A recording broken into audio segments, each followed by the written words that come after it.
Strategy games haven't been the same since the original Dawn of War. Released way back in 2004, it broke the mold with a chainsword, replacing it with something altogether different. No longer would turtling work wonders on your dismal enemies. You needed to get boots on the ground and start battling immediately. If you can't tell, I loved the series, and was very excited when Dawn of War 4 got announced. The latest title marks something of a sea change for the franchise, with longtime developers Relic being replaced by King Art, developers of Iron Harvest taking stewardship of the franchise. It's something that they're rightfully proud of, with Jan Thaysen, creative director, saying, "It's a great honor and privilege for us to contribute in our way to the legacy of Dawn of War. It's a huge responsibility, but we're also super excited by the feedback so far. We've certainly enjoyed what we've played so far, with resident strategy aficionado Andrew Brown absolutely loving the time he spent with his demo back in August. The latest installment returns players to Cronus, the setting for the original Dawn of War's expansion, The Dark Crusade, approximately 200 years after the events of that game. The campaign will feature the Blood Ravens, a Space Marine chapter created for this franchise, the Adeptus Mechanicus, Orcs and Necrons, with a combined total of 70 missions, which is pretty wild for a modern RTS. Each faction has its own pros and cons, but they also boast radically different playstyles. Space Marines, such as the campaign's Blood Ravens, are all about unit flexibility, with Thaysen saying they struggle to field large armies, so strategic positioning and fortifying critical locations is key to ensure units are where they need to be. The Adeptus Mechanicus, essentially Imperial engineers, leverages their noosphere network to boost the effectiveness of units and structures within, and Augur Vision to spot enemy maneuvers within the fog of war.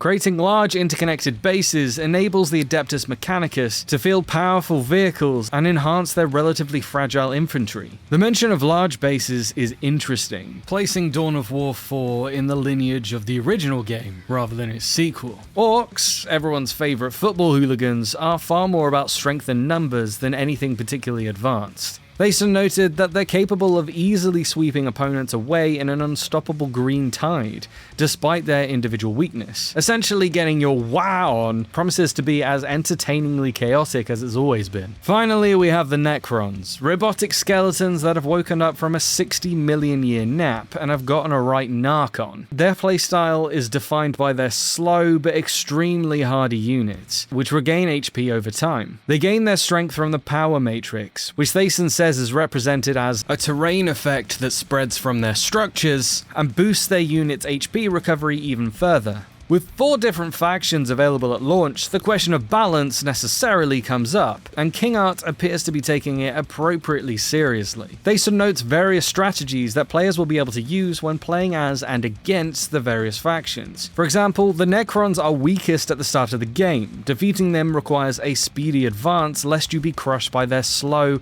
but unrelenting tide, especially as Necrons gain teleportation abilities in the late game. This isn't the only example of a faction's gameplay style changing over time either.